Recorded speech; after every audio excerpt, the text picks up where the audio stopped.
বসে যে সাভার স্মৃতিসৌধে পুষ্পমাল্য অর্পণ মাননীয় রাষ্ট্রপতি, মাননীয় প্রধানমন্ত্রী এবং মন্ত্রী পরিষদের বিরোধী দলীয় নেতৃবৃন্দের অন্যান্য থাকে।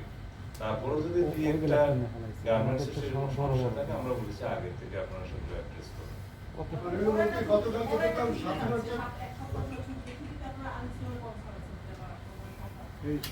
আমরা যথেষ্ট অর্গানাইজড, এই ছুটিতে ইনশাআল্লাহ মানুষ স্বস্তি পাবে, শান্তি পাবে।